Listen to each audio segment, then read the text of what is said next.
Call this meeting of the Davenport Community School District Board of Directors to order for a special committee of the whole meeting. We'll start with Superintendent Tate. Thank you, Mr. President. We essentially have 4 questions that I asked the board, the agenda committee, to put down for tonight. And I think if we take one at a time, it might be best. We may have to pull back around on some of these. But the first one, board support for Vision 2020. Really, I'm asking more about if there are any questions about the School Budget Review Committee process, the plan that we provided them, if there's any flexibility in the plan, what we think we need to provide when we go in October. The Chief Financial Officer provided you a great rundown of what the committee is and what it does and our relationship with them and the times that we've gone before them and what they have asked us to do. So really the first part, I'm just interested if you have any additional questions or comments or thoughts about the School Budget Review Committee process and the Vision 2020 part of that. Okay, thank you. Anybody want to comment? Director DeSalvo. I have a couple of questions.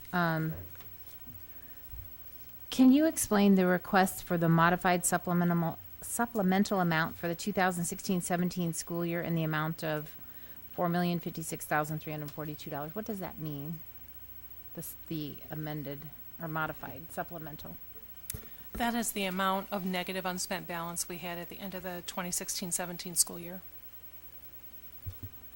So why does it say allowed to request modified supplemental? What? I'm not understanding. They kind of use it interchangeably, which I don't think is appropriate, but they're not giving us money. They're giving us spending authority, and it's for the amount that we were negative. So I'm not sure why they put modified supplemental amount. It's really the spending authority. Okay, thank you. Mm-hmm. And then the next bullet, and I'm just going to have you clarify this for everybody. The district is directed to operate in compliance with Iowa Code. The district will have a positive unspent balance by June 30, 2019, and show it is sustainable for 5 years. So can you comment on that? I guess Pi Marcia again. They asked us to come back with a plan that showed that we would have a positive unspent balance by June 30th of 2019. And then we've also taken that out to fiscal year 2023 because they want to make sure that we didn't just show them that 1 year that we're going to be positive and then fall back into a negative trend. And so the information that we have provided them based on the Vision 2020 does show us having a positive unspent balance through 2023. And President Johansson may want to comment on this. The last time we were there, when they looked at our plan, they were reluctant because of our use of the insurance holidays. And they asked us to do an actuary and look at the health of that particular fund to make sure it would be healthy. But even that being said, again, they're curious about why we're using it so much and if there are not other ways that we can make sure, can use, or reductions we can make and not use the insurance fund. Can I keep going? Yeah, go on. I'll comment on that later. Okay. So we were told that we had to have an actuarial review done. Has that been done yet? It's in the process, and I'm expecting the results of that by the end of the month. Okay. Then I just have one other question. I'm sorry. So the Vision 2020 plan, it's listed as amounts, but the plan to them was not specific in that you do this and this and this to get to those amounts. It's simply get to those amounts. No, they had the same plan that we're using, and it was line item by line item of what the reductions would be. Now, could you substitute a reduction? Does it mean everything has to be on there? Probably not, as long as, again, it's a reduction that makes sense to them and looks like it's sustainable and can be proved that at the end of 5 years we'll still have a positive balance. But no, they have the same thing as you had before you. I'm sorry. And in the documents you talk about, so what if we don't do this? The public is saying, don't do it, don't follow this Vision 2020, wait till we get a new superintendent. What are the repercussions if we don't? I can't tell you. If you look at what Chief Financial Officer gave you, you can see that their powers include taking over your budget, bringing charges against you as board members. I don't know what they will do. I can't look in their minds. Thank you, that's all. I'll continue to wait to address, I want to talk about that meeting with the SBRC later on, and it'll include especially that section on the insurance holiday that you mentioned, Superintendent Tate. But other questions, comments, Director Beck.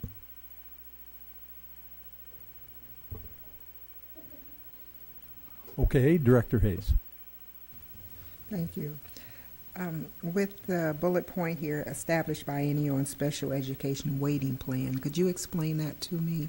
In addition to that, I'm questioning with the discrepancy in the number of individuals that we have. How is the funding for that? Will we have to pay that funding back, or how is that adjusted? Or is anyone that's with us after the October, November deadline, are we okay to keep that money? Or can you just explain that whole process to me? I'll start with the bullet point here that you said, established biannually a special education weighting plan. They have the authority to change the weighting of the students that we serve in special education. Right now, there's 3 different weightings, and over the years, they have varied somewhat, but that authority is with the School Budget Review Committee that they can change those weightings, and I don't know the last time that they've done it, but that is under their purview to do that. Okay, thank you.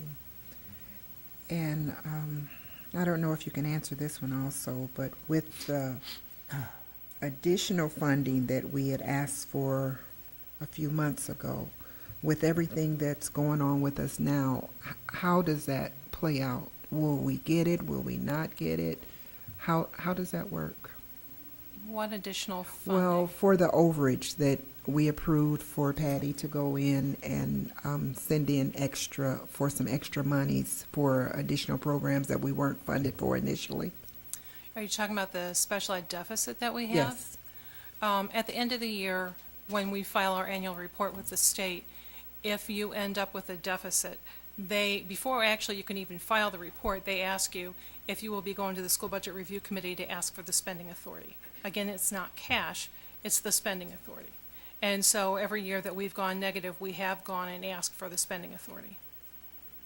So with now, is it too soon to say whether or not it'll be okay, or do we know?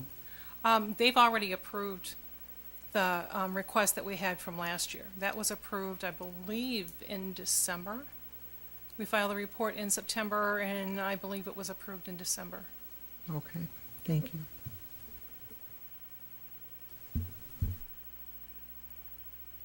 Anybody else? Director Mayfield.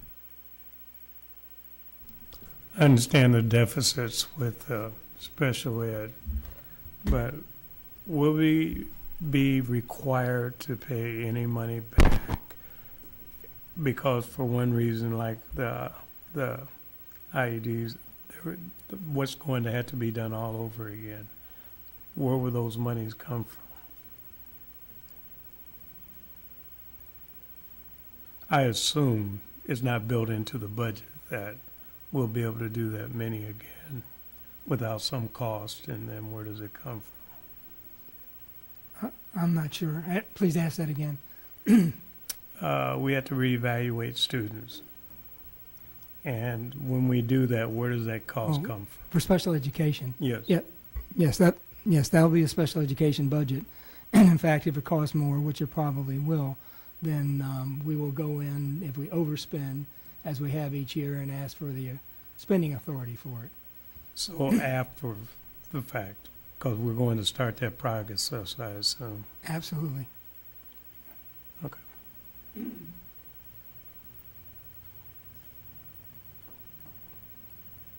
Did you have more? No. Director Mayfield? Director Beck?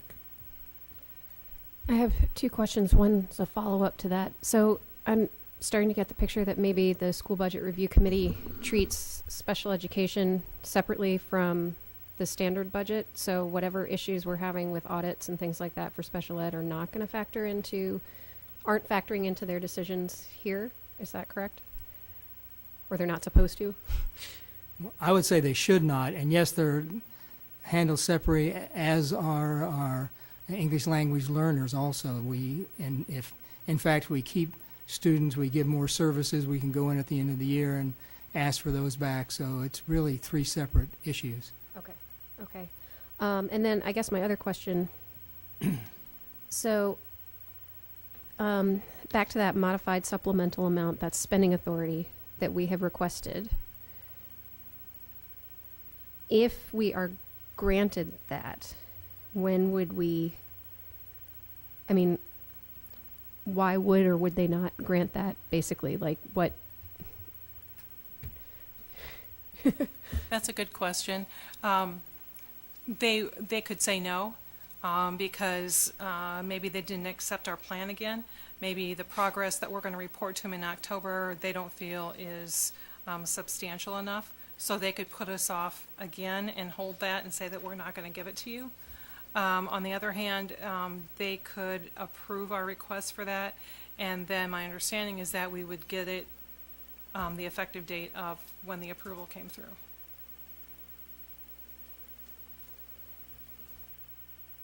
And they've turned us down twice, just so you know. May I follow up to that then? Do we know of other districts that have had to do this and have been before this committee several times for the same issues, and what kinds of plans did they offer, and how did that play out? If there's any historical context that we can apply. I don't know if anybody has been as many times as we have. I mean, each year there are districts that go before them. And Marcia, I don't know if you have more background. I looked back in the history, and I think there were only 3 other districts that have actually appeared 3 times that they've been put off. When we went last December, there were 3 other districts, I believe, besides us, and they did not approve any of those districts. They did the same thing to them and said, you've got to come back and, give us an update on your corrective action plan. They don't provide any of that information in their minutes.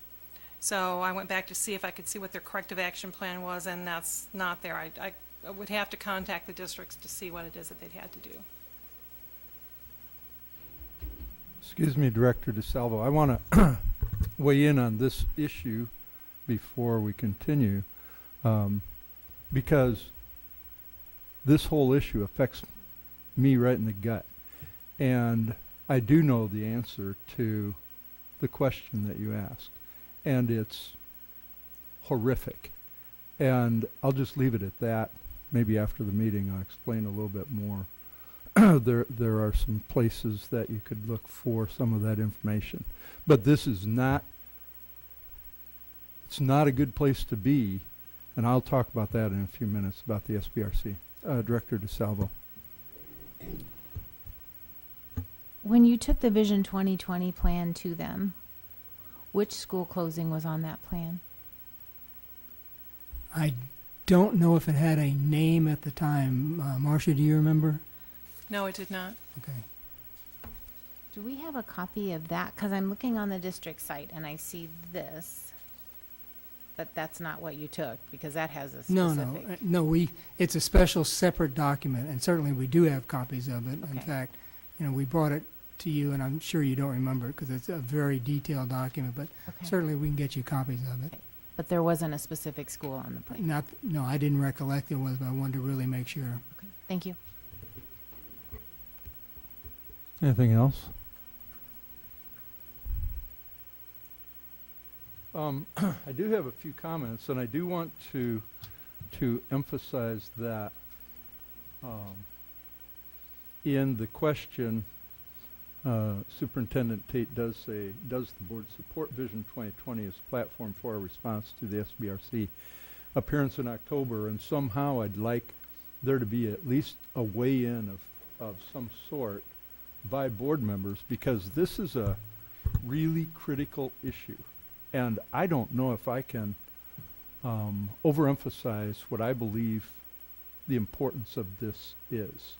And as he goes on, if not, then what do we want to do? And I think some of your questions have been along those lines. And I'll say that kicking the can down the road is, in my mind, not acceptable. And I think for years the board has tried, well, you know, that's a lot of money. We don't really want to do this or that. And it's hard to cut millions of dollars out of the budget. Absolutely. And we have gotten a lot of requests or suggestions from people at the forum, and I'm sure that probably all of you have had other people talking with you about, what about this. I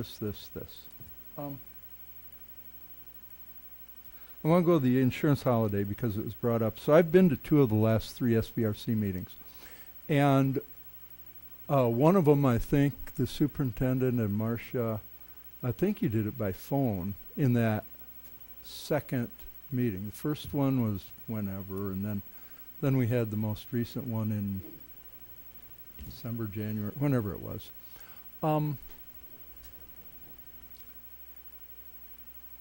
But my impression is that, first off, is that the Department of Education is supposed to be helping school districts throughout the state to provide better education.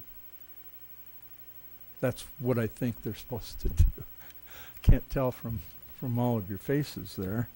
The SBRC, I think, is appointed or somehow registered through the department. The department actually, well, no, it's a governor-appointed position, I think, is the SBRC itself. And I would say that the presentations that were made when I was there, of course, from my perspective, I thought they were fully reasonable.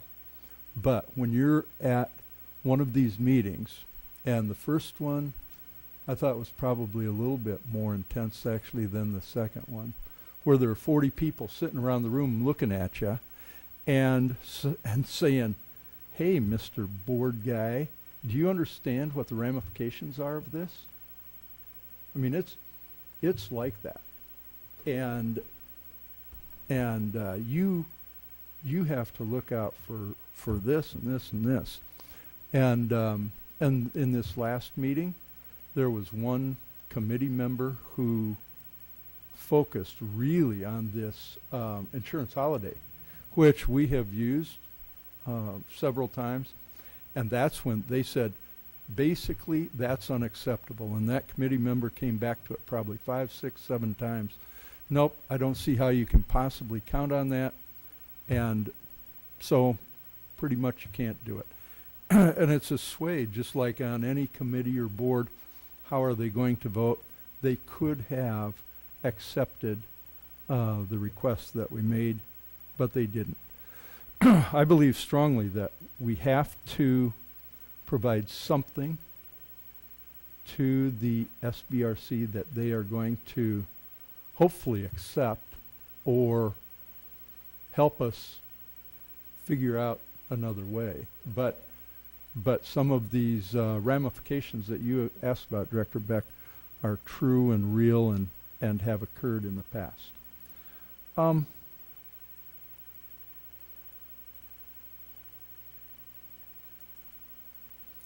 I think I've said enough about that. One of the things I think between Director Hayes and Director Mayfield, the question came up about the special ed deficit, and I've always been personally kind of frustrated with our request because it is always after the fact. And so we make these expenditures and we hope that the SBRC says, oh, okay, you can do it. And precedence has said that they will. But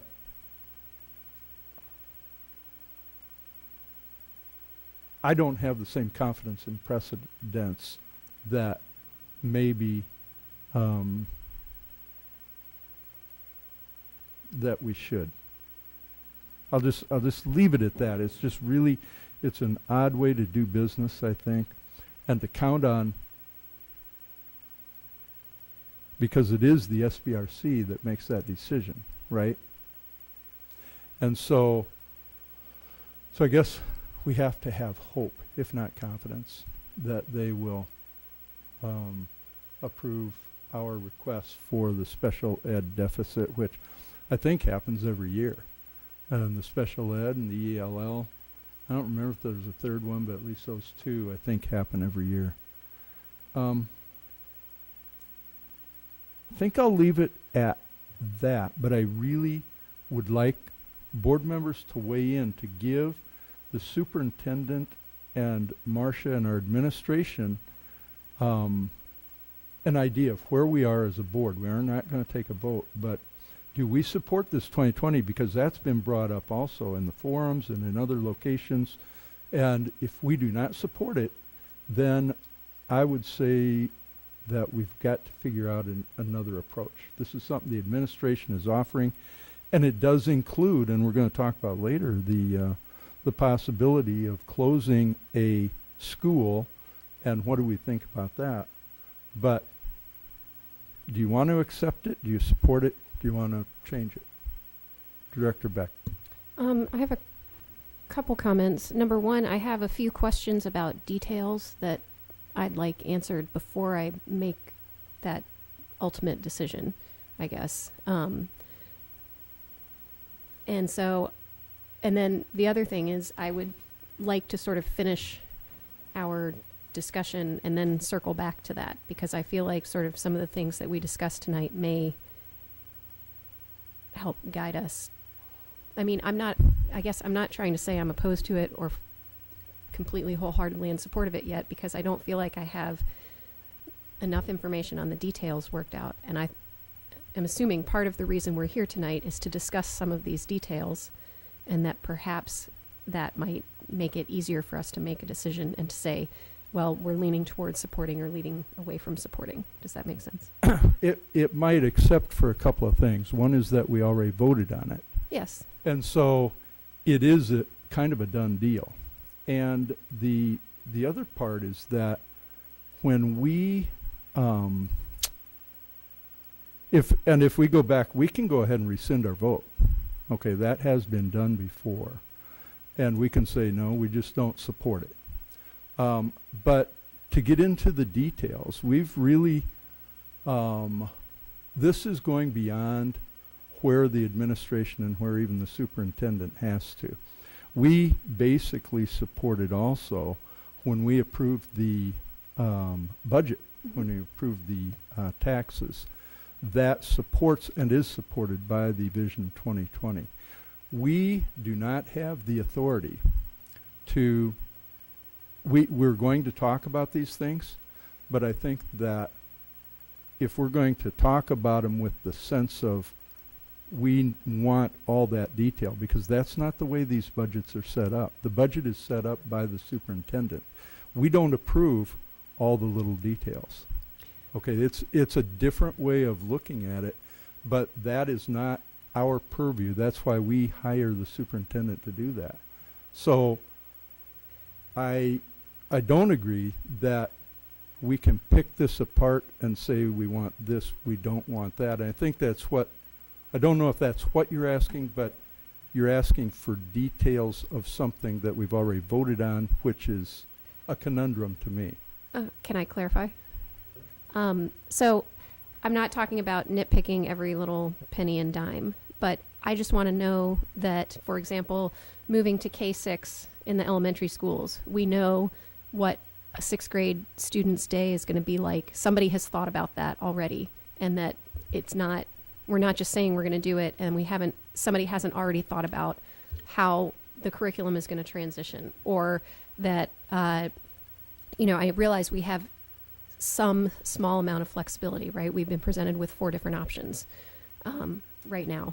And so I understand that the plan has passed, we voted on it, but I want to make sure that I'm doing my due diligence and confirming that somebody has thought through some of these big changes before we make a decision, a final decision that we can't rescind. Does that make sense? Frankly, it doesn't. The decision that, excuse me?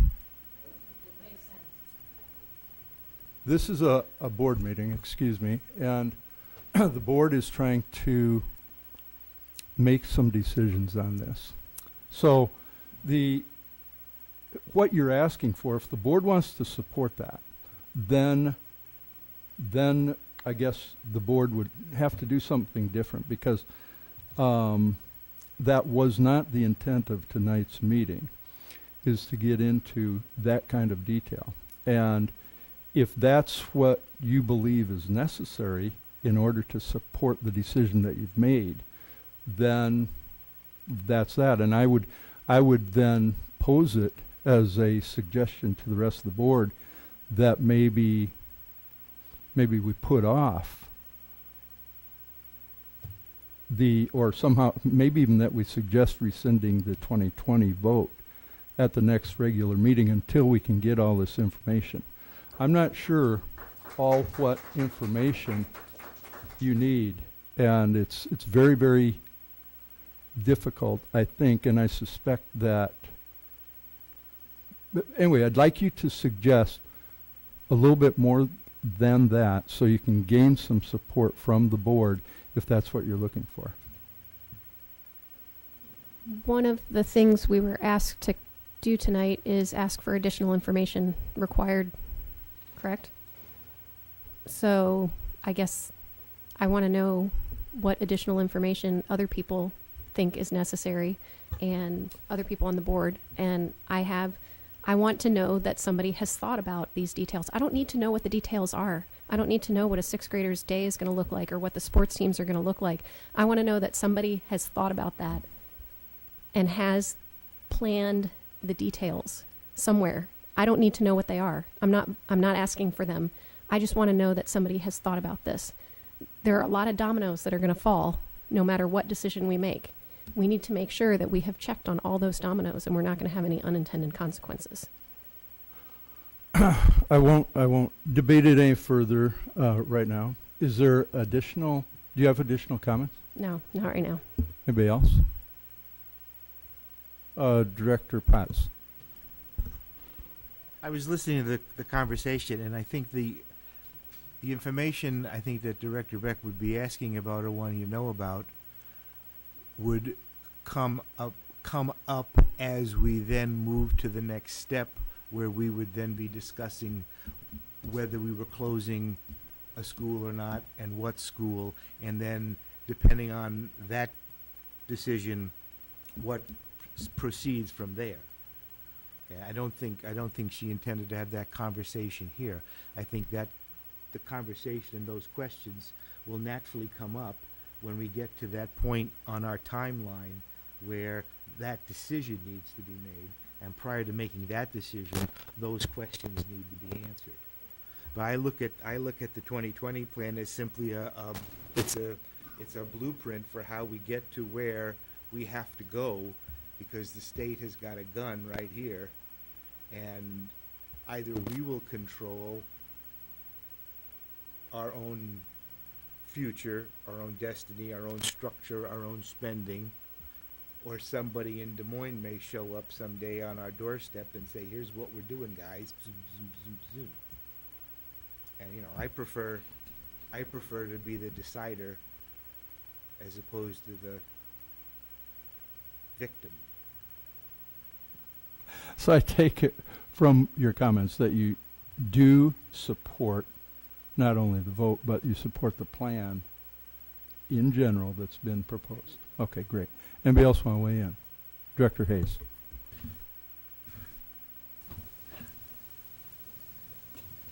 I support quite a bit of the plan. I do have a couple questions, and I sort of know where Director Beck was going with this. In order to make informed decisions, in order to make decisions that you're comfortable with, I think she's wanting to make sure that she's fully informed on what she's needing to. As an example, for the 18-19 school year, I can say I support 2020 vision. However, I'm not quite sure of what the outcome is or where we are with the investigation for the privatization of services. That's one, open area that, although I do support it, I'm just not sure where we are now. So 100% I could say I support that, but I have doubt on that. There's 1920. I have questions about the attendance center reduction. I support, I know we have to let go of a school, but I'm not looking forward to a school within the community, whether we go in town or whether we go rural. Someone's not going to be happy. So what can we do to save the majority of the dollars? So there's little things like that, and I think that may be what she's referring to, because like I said, myself, I support the plan, but there's like a question or two in each year that I question. And with clarity to that, of course, I could, support the plan. Mr. President? Yes. The plan already needs modification because, for example, our changing bell times. We originally put that we were going to get $500,000 from that, and all the plans we're looking at are $300,000. There may be other things that change for the good. In other words, we might discover that we have more options available because we have money left over from this year and we don't have to cut as much in the subsequent years. And what I'm saying is eventually the board's going to have to vote on a new plan. It's not going to go in October exactly like it is, and I would just certainly say that the board will have that option so that you are able to discuss these things. You are able to make some changes, but the dollar amounts are pretty well going to have to be the same. We're going to have to find it some way or another, and I just don't want you to feel completely locked in, because before October there will have to be another vote because some nuances are going to change in all the plans. I understand that, and that's why I'm asking, though, is that at least the board identify whether it's something they generally support or not, whether it's been voted on already. And the other thing I'd ask you then, Superintendent Tate, is maybe to talk a little bit about some of those things that happen out there in the further years, because we can't plan everything when we don't know what we're going to plan. And it seems to me that it's very different. Well, I'm very serious about that. The amount of resources that goes into this is tremendous. And so we as a board, we can ask all these questions, but it may be almost beyond being sensible that the administration would have the resources or even the thought on how we're going to do everything when we haven't even decided what we're going to do. Director Mayfield, what are your thoughts? Knowing that we have to possibly close the school, at least that's what has been indicated, I'm not happy with the 2020 plan for many reasons, but one of the main aspects is I don't think there's enough options, or should I say I oppose some of the options that are there, different parts of it, regardless of which one you talk about. Right away we discount some schools, whether they're rural or in the city. At the same time, do we take population count in attendance, or at least look at it? I'll give you, for example, Adams School. I think it's filled to capacity, and it's actually a serious thought of closing that school and moving those students. To me, that is not even a good thought. It's just simply because of the logistics of creating a situation for a large population of kids. And again, we use a reason like that school's full or that it's empty, to justify opening or closing a school. I don't see it as solving our problem. And I've said it more than once. We'll be right back at the table 2 years from now. None of these plans and options that we're talking about is going to solve our problem. You know, we talk a lot about equity. We talk a lot about students that are getting shortchanged in this district. If we could get those monies today and people continue leaving, still not going to change our situation. We'll still be 2 years from now or 3 years from now. What school's going to be closed next? So, yes, we have to do something. But it's just hard for me to sit here and pick out any of those 4 options that were given unless we are doing something about the long-term situation. Maybe this isn't the time to talk about it, but it's never the time to talk about it because we're busy trying to stop the bleeding right now and not worried about 2 years or 5 years from now. I don't see that as solving the problem as we're trying to.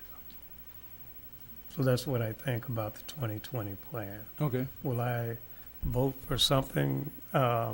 At this point, I don't really want to vote for the options that we have. And I don't know how we can, you know, it's like we're not the, should I say the professionals? We lean on the professionals for the options. But are they going to give us the options that we want? I don't know. Because if I seen some of those options there, then maybe I would think that it's a possibility that I could approve of 2020, but not as it sits. Okay. And that's very good. And I think I just want us to remember that we do have an obligation to the administration and to the Department of Education and to the SBRC to have an answer in October. So anyway, I need a little bit more feedback. Director DeSalvo. There seems to be a whole lot of confusion going on. So I appreciate, Dr. Tate, what you just said, that there are opportunities before October to make changes to the existing plan. And if that is truly the case, then I would absolutely support the plan. We need input. We need to work on this together. We don't need the details, but we need to know there's flexibility. There's movement in there. If something else should come up, that we can come up with something. I'm not comfortable at all rushing into a decision so hugely impacting to our community. So I appreciate that we have give and time and more communication to come on this. Given that, I would support the plan. I'm not in favor of rescinding a vote. I understand we've already voted on it.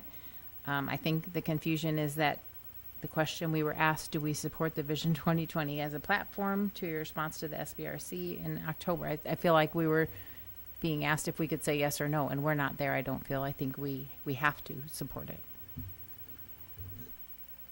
Okay, is anybody else not given it? I think everybody's had a chance to discuss. Oh, excuse me. Director Gosa is on the phone. Director Gosa, do you have some thoughts?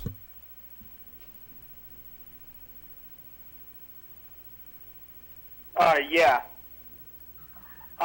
First, I'm a little hesitant with it, especially when Dr. Tate just said and it's supposed to be a changing plan in October, because I remember when we originally voted on this, we were told on Friday night that, hey, you guys got to vote on this because we got to send it to the SBRC on the Thursday, and we can make changes, whatever. And now you're saying that we voted on it to that plan, so I'm a little hesitant on that now. Hey, Dan, excuse me. You're fading in and out. I don't know exactly whether it's part of the hardware, but if you could try to, I don't know, hold your mouth at a constant distance from the microphone or something. Is it better now? Yes. What I said is I'm a little hesitant with the plan because Dr. Tate just said there might be changes that come all the way up to October. But when we were originally sold this plan that had to go to the SBRC on a Monday night, that, hey, we can make changes, this is just what we're going to take to the SBRC, and now you're saying that we're locked into this unless we rescind a vote because we've already voted on it, but that wasn't the way I remember it presented to us, and it was presented to us on a Monday night with the intent that it had to go to the SBRC on a Thursday. And I don't like getting rushed like Director DeSalvo said, and that seems like what we do. We try to hurry up and rush through this stuff, and then we're trying to backpedal. Okay, so I've got to try and interpret what you're saying, at least in general. Do you support moving forward with a Vision 2020, whether it's modified or not? I would be for it if there can be some modifications. Okay, so then remember this, and we'll probably have to have other meetings then as the board, and I don't know that there's concurrence, Superintendent Tate, but at least there's thinking about modifying. Why don't we move on to the other, Director Beck. I would just like to clarify, I am not opposed to Vision 2020. I am just not ready to say exactly as it's written, I support this, because I do not. There are things that I think need to be worked out. So if you're asking for it, generally speaking, with potential modifications, do we support the plan as a blueprint for moving forward? Absolutely. Director Potts. I think in mental visuals, okay? And after what Dr. Tate said, I'm looking at the vision plan. It's like a Jenga thing, you know, all the little wood tiles, right? And each section is a year, and it adds up to this much money, okay? And what he just said is, if we pull this piece out, we have to put another piece in, so the sum stays the same, right? That helps me understand it. It's not glued together with, you know, Gorilla Glue. We can pull this piece out, but we got to put another piece in. I'm happy with that. I can see in my head. Thank you. Well, and I appreciate that, because actually we don't even have to do that. We could just reject the whole thing if we wanted to. Right. Superintendent Tate, to realistically provide an opportunity for you and the administration to prepare, you've already got the platform, as you indicated, for this, for you to prepare for the submission to the SBRC. Because last time when I was there, it looked to me like the books that the SBRC committee members had was about an inch thick. I don't know all what information is involved in that, but they were leafing through it. I think it's much more than just the few pages that we submit. When would you and the administration have to have something that the board actually supports for you to submit to the SBRC? Marcia, how long in advance? 3 weeks or so? We have to have our application to the SBRC by September 7th. The board has to officially approve our application prior to that date. So you're talking the end of August at the latest that we would need a board vote for approval to submit. Okay, so I think the agenda committee should look at that and the board should consider that, because it probably takes a little bit of time before the board vote, that you would have materials to prepare. And if that's in August, I would certainly think that the board should be, I'll leave it to the agenda committee, but I think it should be done well ahead of that. Why don't we move on to the next question, Superintendent Tate? Among the four options is the closing of a high school, and I recommend to the board that you see if you can settle that issue, to either say, no, we're not going, and the general option was to close any of the three high schools, the three largest high schools, because any three would work. There could be pros and cons to both. We didn't go into that study, but I thought that you should decide first if you're willing to either leave them on the list and then we would do a complete study and you compare each of the high schools, or say, no, that's something we're not going to consider and take it off. Director Hayes. I'm clear. I'm not wanting to close a high school. Director DeSalvo. I am very clear. I do not want to close a high school. Director Beck. I am also not, I do not want to close a high school. Director Gosa. Director Gosa.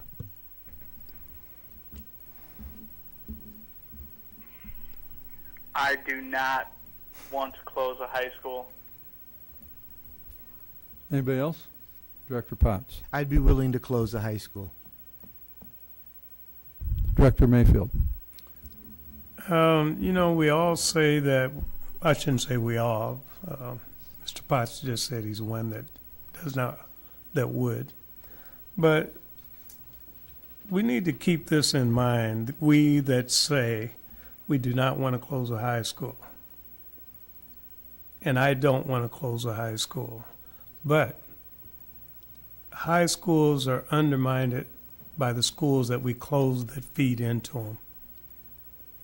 It's not like you have to go and close the school. If you close every elementary, you close all the junior high schools that feed into that school, it's going to affect that high school. And I don't care how good it is, if there's no one in that attendance area that wants to go there and people aren't living there, it's going to affect it and it will eventually close. So if we're just looking at the next 2 years or 5 years, it may not affect it that much, but it's going to affect it in the long run if we close all the schools feeding into it, or the majority of them. And so when I say I do not want to close a high school, I would like to see those underlying schools be preserved in order to feed those high schools. Otherwise, we create exactly what we say we don't want just by eliminating all the feeders that go into it. And that I've been saying for quite some time. There's nothing new to hear that. So I would not like to see a high school closed, but if we're closing all the feeding schools that go into it, it's definitely going to have the same effect as you say, I want to close that school.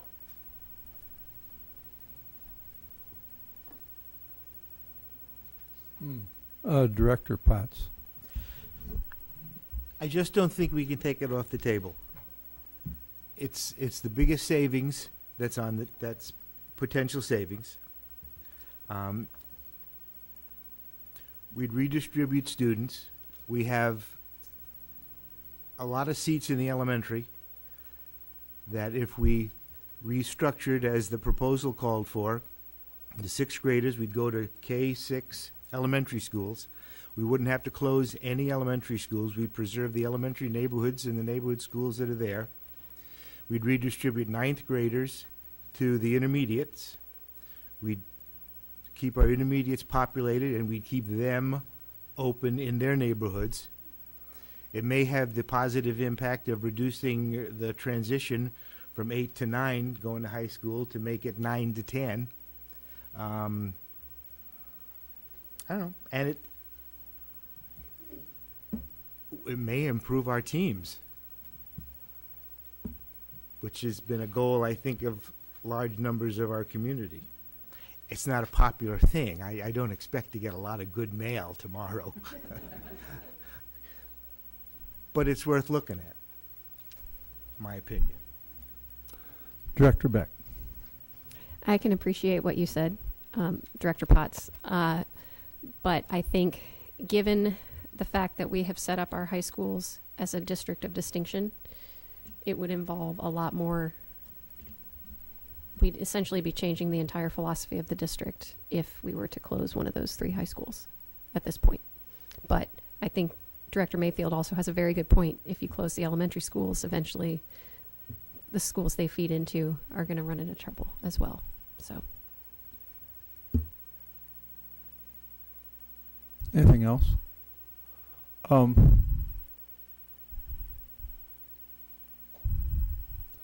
want to make sure Superintendent Tate at one of our last meetings, I think that you said something, and the way that I've understood the process is actually that you have the authority to make these decisions, but that you wanted to make the decisions using the values that, the community values that the board had. Is that a fair representation of what you said? Yes. I mean, in theory, I think I could make the decision unilaterally. That would not be a smart thing to do. It would not be the best decision to make. But for example, if I heard tonight that it looks like that no way would I ever get a vote to close a high school, then I would say, this is my plan. I could change this plan, and it would go from 4 options to 3. Okay. I just wanted to make sure that I had that clear in my head, because of course, we've all given this a lot of thought, and I think there will be some additional interesting thoughts during this meeting. But the more that I thought about it, originally I thought that would be kind of wacky to close a high school. But I'll tell you that I've had probably as many people in the community say, that's your best decision, as people that have said, that's really wacky. And the more I thought about it, and I thought about it maybe not quite the same as Director Potts, but I thought it more from the perspective of trying to give the superintendent the latitude to make the best decisions possible and the best recommendations, rather than that I just don't feel that that's the right thing to do. And so for those reasons, primarily, I do support also at least leaving it on the table for the superintendent's consideration. So you've got 3 people that said absolutely no. 4. And you've got 2 that said you should keep it on the table, and you've got 1 that I put a question mark down. I don't know how you read it, but so I guess, do you need any more clarity on that question? I don't. I've got 5 no's and 2, let's keep it Okay. on to study it. All right. And given that, again, because of the amount of work that would go into providing you with analysis, because of the consternation of the community, I'm going to take it off of the options, and right now we're down to 3 options, unless you add some more tonight. Okay. You want to go on to the next question? Well, the next question is, are there other options? We provided you 4, there's now 3 options, and it's only fair, again, because the board will eventually be has to vote on closure if there's going to be, then I'm asking what other options you would want us to consider, because then we'd have to go to work, and I would say by consensus is what we would use, and go to work and provide you a detailed analysis of each one. Okay, thank you. Director DeSalvo. I have something that I would like to propose. So I've looked at your plans for the last several weeks a lot. And one of the first things I looked at was current capacity of a building. Bluegrass Elementary is at 51.9% capacity. Buffalo Elementary is at 54.4% capacity. Walcott Elementary is at 50% capacity. We have 3 schools that are barely at 50% capacity. I'm proposing that we close Bluegrass Elementary. If a strict 50-50 split, that would move 150 kids to Buffalo, making their capacity 385, and they can stand 432. Walcott Elementary would get 150 more. Again, I just took a straight split. There's 300 kids at Bluegrass, so I took half of them one way, half the other. That would take Walcott to 342 students. Their capacity is 384. We have room, even with my proposal, in either way that students could go those directions. And I'm going to say something here that we haven't really talked about, but I'm going to say it. We all know of the West Scott proposals. This perhaps could help them. We could empty a building for them if that's what they choose to move forward with. We would have a building empty for sale. So that is my proposal. Thank you. Director Hayes. And my proposal is somewhat along those lines. However, with the Westcott proposal, I would say close all three of them and let them work it out if they're wanting to purchase a building or however they chose to do it. If they want out, I would allow them out.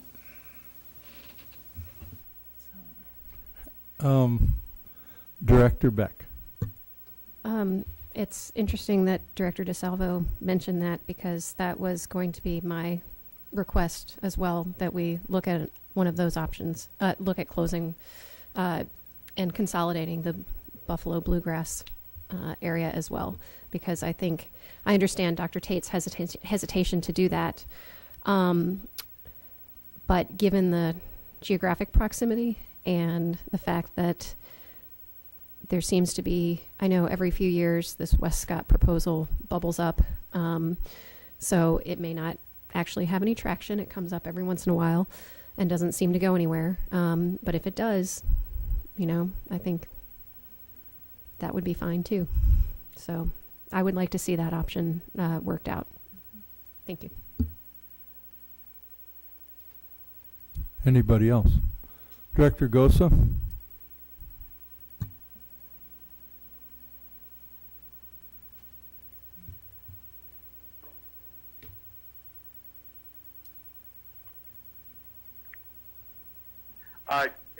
I would be for looking at an option for that Westcott school thing too. Anybody else? Director Mayfield. I don't oppose it. I think the one aspect that we do have to be aware of, that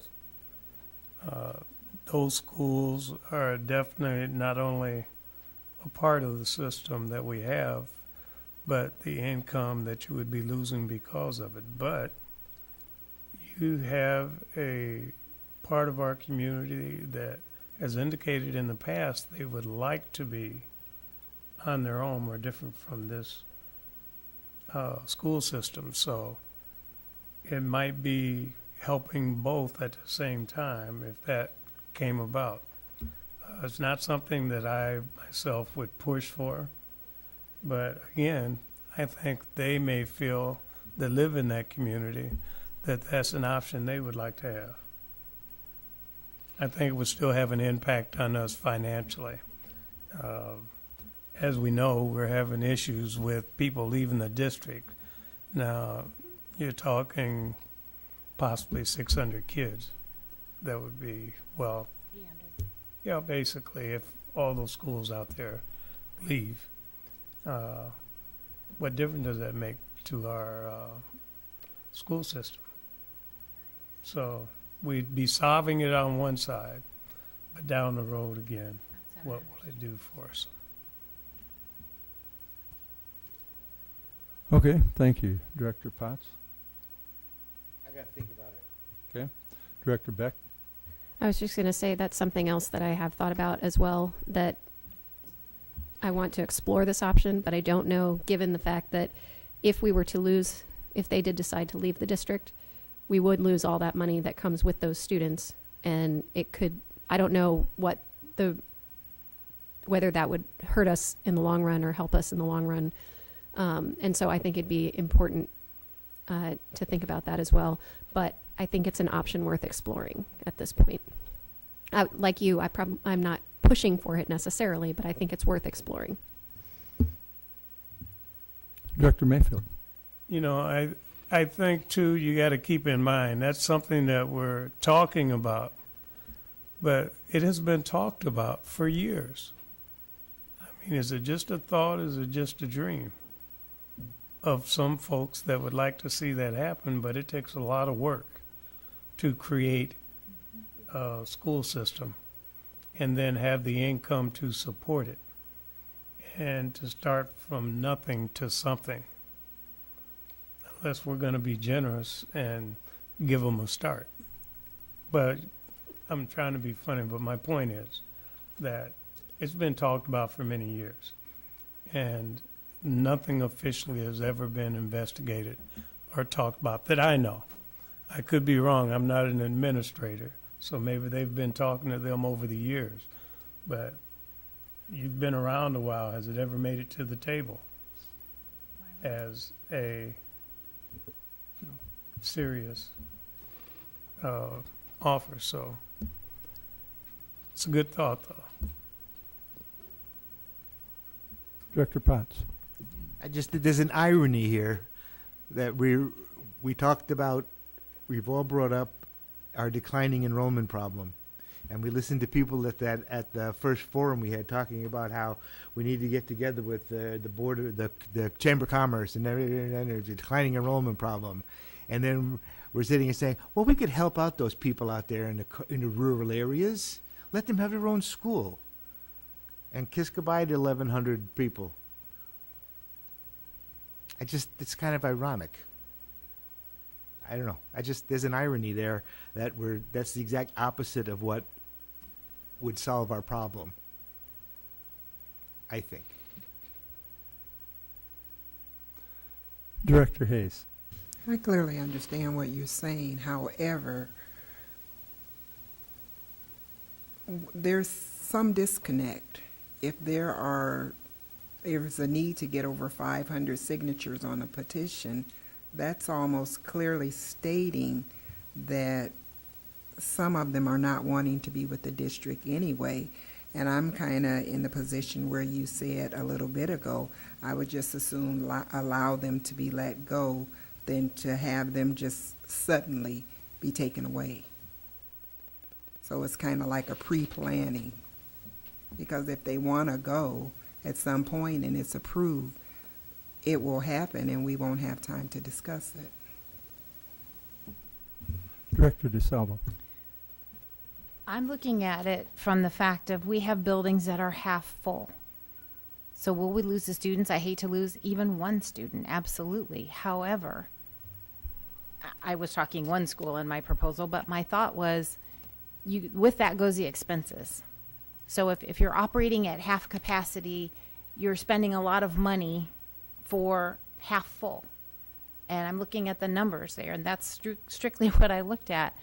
We have a building that's sitting half empty. That doesn't make sense to me. If we can move them to somewhere else, another building that's half empty, then to me that would make more sense. I hate to do that to their town, but then when I hear all this stuff in the media about their school proposal, what they want to do, then my thought was, okay, we can have a building empty perhaps for you that you could buy if you can afford it, if you're really thinking that that's what you want to do. But my first thought, not even going with their plan or supporting whatever they want to do, because I'm not familiar with that, but I know we have 3 buildings that are half full. And from a money and cost perspective, that doesn't make sense to me. That's where I was looking at. That was my pure suggestion was, let's move them to a place that can support them. Somewhat near, I believe there's 5 miles between Buffalo and Walcott is my understanding. Those kids that are at Buffalo are going to eventually go to Walcott to elementary or intermediate anyway, some of them. So that was my proposal. So I would just like some numbers. I would like high level costs. I don't need details, but I would like to know what the savings would be if we would close Bluegrass School. Anything else? Yeah, this has been on the table for years, and it's been supported by various people in those communities.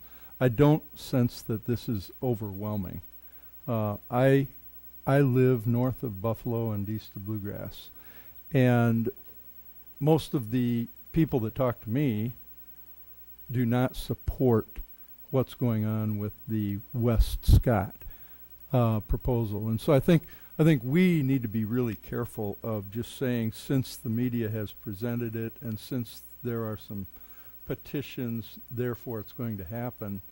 This is really, really, really difficult. I did attend a meeting out at Bluegrass a year or 2 ago where they were talking about it and trying to understand the financial implications and the tax base required and everything else. And I think that something like that, it isn't just they want to go, and if we said, well, if a a school community, say here, one of our local schools says, well, we want to go. Do we set up a district for them? I kind of think not. But it is disconcerting a little bit that impression is there. On the other hand, I thought about what the superintendent said when he presented that idea of not considering those three schools because of the huge impact that it would have on the communities. And when the superintendent presented that, I simply accepted it as fact. But in my deliberations, and I thought, nope, I said, if I support, we've got to look at these things and allow the superintendent to make the best decision. And when I say we as a board have the responsibility for all 109 square miles in our district, no matter where they are, and I don't, philosophically, I cannot section out a part of our community and say, nope, they aren't going, they've got special dispensation. And so we will not consider them. And so as I considered that, I said, I don't agree then, in retrospect, with the superintendent's recommendation to not consider those as having special dispensation and not being considered. And so I do support the idea of putting those into the mix in terms of looking at which schools to close. And whether it's exactly as Director DeSalvo suggested or not, I don't know, but along those lines, I would support closing of a school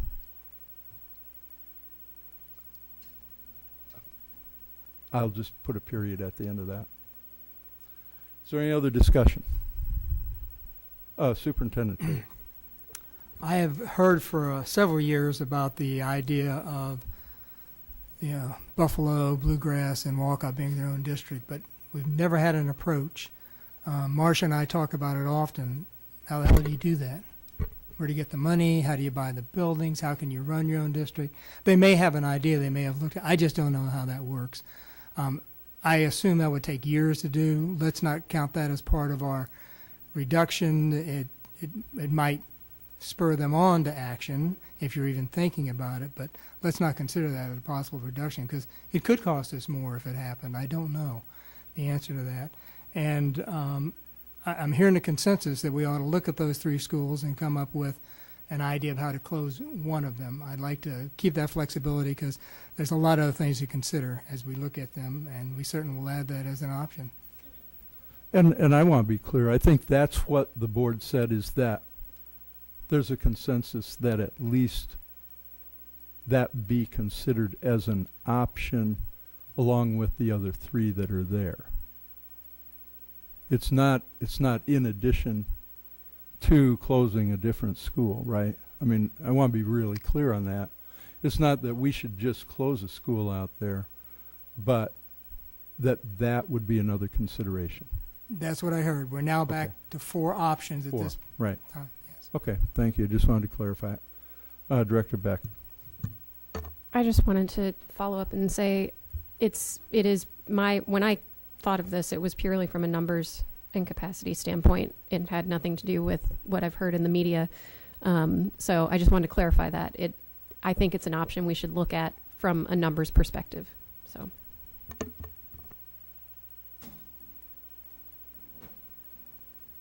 Okay, looks like we're done with that. Superintendent Tate, you have a last question. I just want to make sure, I should clarify, we only added one option in this. There was nothing else that the board wanted to offer as an additional option for the superintendent to consider. Okay, all right, thanks. Okay, we'll go to question 4, Superintendent Tate. And that is, what additional information do you need to consider the 4 options as we move forward with your analysis? Okay, Director Beck, you must have some. I think I would like to see some information from the city council or the Quad Cities Chamber of Commerce or both on where development may or may not be happening. If they're building a ton of houses next to one of these schools that we're thinking about, I think that would be an important thing to know. Pardon? Apparently you're the only one who got this email. I got an email today that had the latest plat maps. Yes, and I thought it went out to everyone. It did not. Nope. Okay, I apologize. And it's a very complete study. I'll make sure that you Okay. get it. Thank you. With Mary gone and Brenda gone, I'm in trouble. So I guess I just favored Mr. Potts, but I'll make sure everybody get. It's a very complete study, Okay, and perfect. that's a start. If there are more Yeah. questions, we'll continue Yeah. from that. And then I guess my other question would be just to make sure that there's somebody in sort of, as I mentioned before, that we've thought about at least the initial dominoes that are going to fall. You know, how do we transition students from sixth grade whose day right now, you know, they travel. I know McKinley, the fourth and fifth graders traveled for quite a while, so the transition wasn't as great. So I know it's possible to do it in the elementary schools, but, you know, just want to make sure that somebody's thought about that. Or how are we going to deal with the sports teams? You know, how are we going to move people around who want to keep their jobs, paraeducators and whatnot? So I just want to make sure that somebody has thought about those things and that we're not leaving any, again, unintended, we're not going to have any unintended consequences. And special ed programs as well. I think those are really important to think about the impact that has on our students as well, because unfortunately, I feel like we ask special ed students to move around a lot more than we do other students, and I'd like to minimize that as much as possible as well, those that are in special programs particularly. Director DeSalvo. I have a question about the change in bell times, and I think we got a final schedule a couple weeks back. That's the final proposal. You got a final proposal. We are now in negotiations with the parochial schools That's what I wondered. about the possibility they're doing their own transportation. We don't know how that might work out for them. Okay. If they would do that, that would change our bell time somewhat, help us save a little bit more money, but I don't know if they can afford that. Mr. Maloney's talking with them Friday morning, so I was hoping to have the bell time approval next Monday. I don't want to rush it. If we have to go into June, I'd rather it be right recommendation. So there's where we are with that. Okay, that's what I was hoping to get some more information on. Thank you. Director Hayes. I would like, rather than hearsay, I would like kind of a general consensus of the rural schools to see what their thoughts are. If, like Director DeSalvo said, if the intention would be Bluegrass being the centrally located schools, what would be the feelings of the other schools? How, you know, just basically clarity of how you're feeling about consolidation.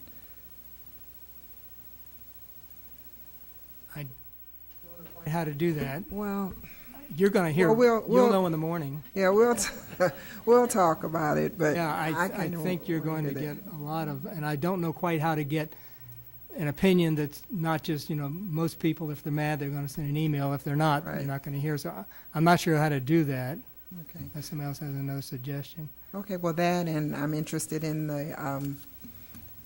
the parochial, how they would, what their plans are. Those are two things that I need for sure.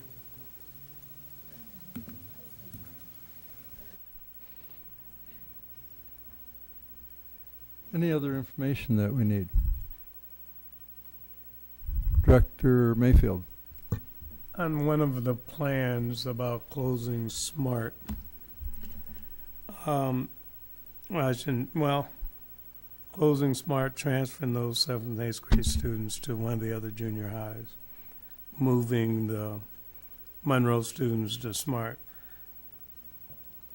What I'm concerned about there, again, is students, you know, when we closed JB, it was such a long ways for these students to walk from up here down to Smart.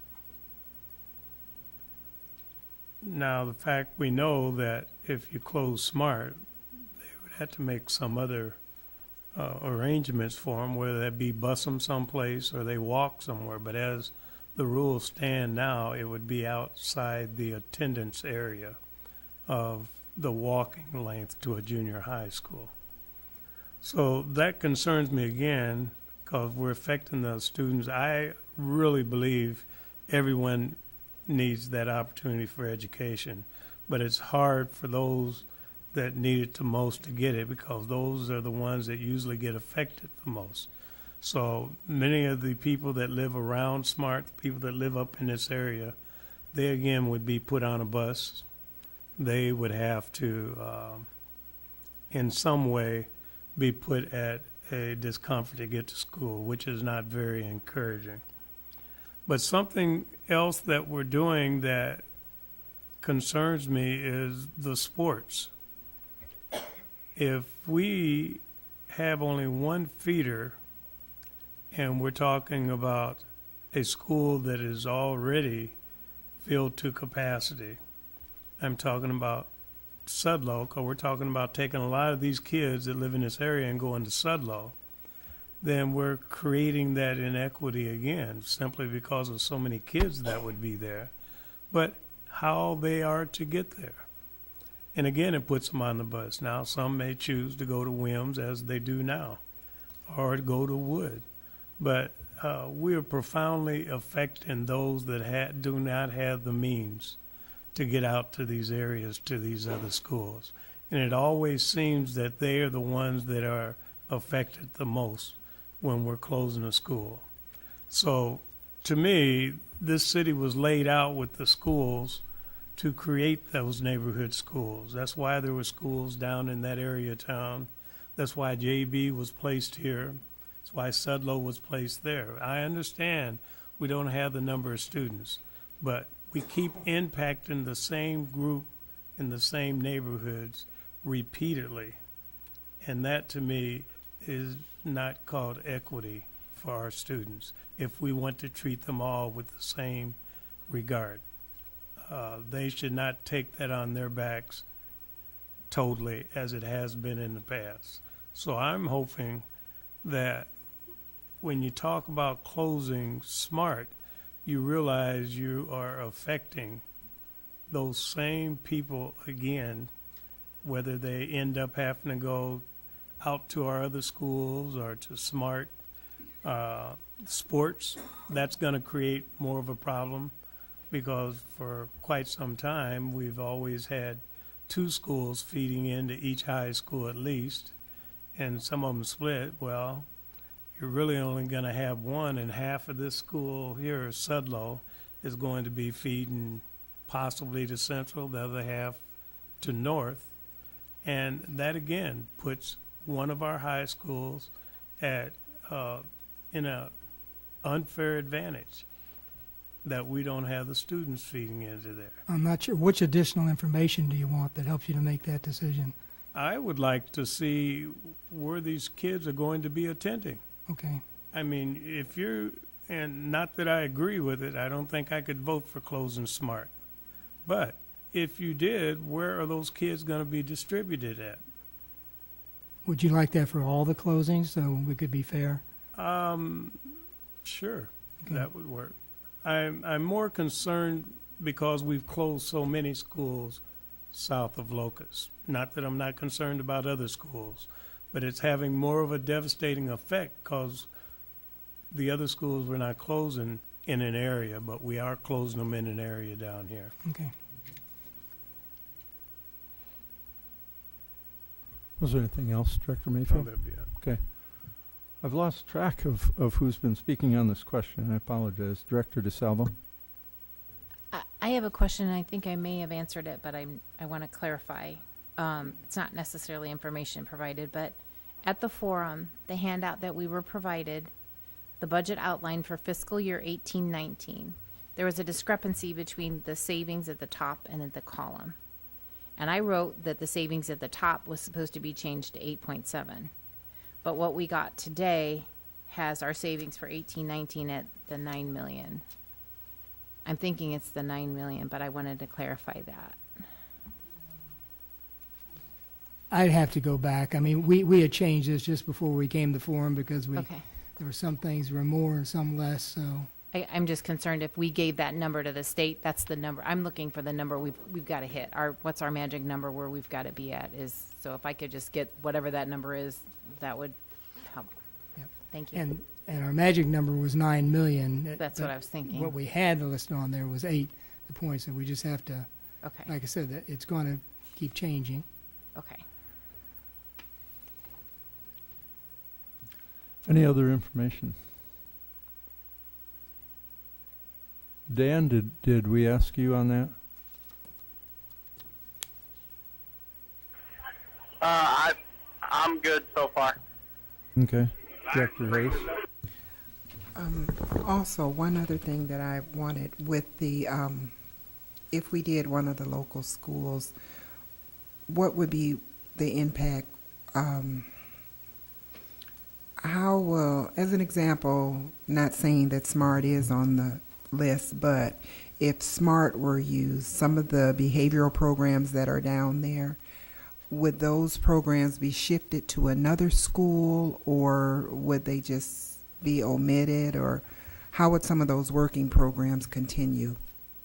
Well, let's assume all programs will still be needed. That may not, and they would be shifted to other schools. I think we put in our impact statements, and we even suggested where they might go, but we just put special education wherever we're able to, but the programs will still have to stay. We're still going to need those. Okay, thank you. Director Mayfield? Well, I guess the question I would ask, and so the programs that we have down there this year will be there next year. Because it Go ahead, sounds like Nancy. you're saying that we're going to No, keep the the current same BD programs. program at SMART, we have 3 BD programs and we're consolidating to 2 programs. So we'll have BD programs at both Wood and Williams. So we're consolidating from 3 to 2 programs. So one will remain at SMART next year. No, That's what I was asked, because it sounded like you no. said. We had 3 programs. We have one at Williams, Wood, and SMART this year. Next year we'll have one at Wood and Williams. I'll ask about it another time. There's more questions I want to ask, but this isn't the time for it. All right. Anything else? I want to say I thought that that information that you sent and that some of us got, and that Mr. Maloney prepared, I thought was just outstanding. And I don't recall if I sent an appreciation on that or not, but I think when everybody gets that, it really graphically represents what's going on in our whole community. And I think, and we can argue with the information and say, well, they're wrong, but I think it's the best information that we have access to. And I really think that Mike and wherever it came from, the county, the city, just seemed very well prepared. About and it talks about why are some of these things happening. And one of them is enrollment, that we continue to discuss. And what was, it talks about enrollment in there, and about a day after that I got a note, and I intended to bring it tonight, but I'll get it out to all the board members.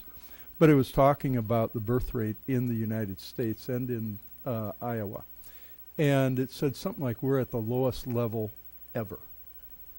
And that's something we probably can't do a lot about. We can't just say, well, go out and have babies. As individuals, we can. As an individual. I think it would probably be inappropriate for the board to say something. I know, she's doing her part. But anyway, I just thought that was really interesting. And when it comes to additional information, I think it's hard because you're going to be putting together probably, I don't know how many teams to do all this, but to develop 4 different sets of data and information and everything. And I'm sure that you're going to anticipate as much as you can within reason. You can't, and I'm sure too that we will have unintended consequences. I think we can't foresee everything. But I cannot think of any additional information that I need. You're going to give us the financial information, the impacts. As we move forward, you're going to develop more of that information that we have to do later on when a decision is made. But I'm confident that I would have everything. One thing I guess I would ask Superintendent Tate is, when will you start dealing with all of that additional information? Well, very soon. Remember, we did give you a document that looked at the board policy for all 4 of the options. So there's a lot of information there. We can develop the other information fairly quickly. And I'd say the agenda committee needs to continue to have meetings like this, where now the next step, you dig into this document that evaluates the 4 options. You then look at the data and start to determine which is important and which is, that's nice, but it's not part of our decision process, because some of it may just be nice. Some of it may be the thing that really takes you to your consideration. So we'll start right away, and I would say a couple weeks we'll have back to the 4 options, and we can provide it to the board. Okay. The only other thing, I had some notes down here, and there were a lot of things mentioned. One of the things that wasn't discussed was academics. And it is one thing that I would like, if there's any comments on that, as you make a decision or a recommendation, how would this affect academics, if it's possible to say something like that? Of course, it is in the board policy to look at student achievement, and we just talk about it broadly. So I'd say if there's something more specific in there, that certainly ask the questions as you dig into it, but that is, I think, number 1 in your policy, saying, how does it affect student achievement? And I think it is. I just want to make sure Yeah. that we continue to think that. Absolutely. Because there's so many other issues that we deal with. Yeah, Director- quality of education. Right. Director Beck. I think along those lines, if there are any, we've seen a few presentations on some special programs that are going on at different schools. If there are any special programs at the schools that are part of these options to be closed, then we would probably want to know if those would be shifted, or, you know, if they're successful already, those kinds of things, because I'd hate to eliminate, you know, a program that's really increasing student achievement, if we can help it. You know, where could we move that program, something like that. And it is part of this. There's a lot of information. We'll just make sure that we've tied it all down. Okay, anything else from the board? All right, Superintendent Tate, do you have anything else? I don't. Thank you for your time and for your thoughts. Okay, then this meeting is adjourned. Thank you.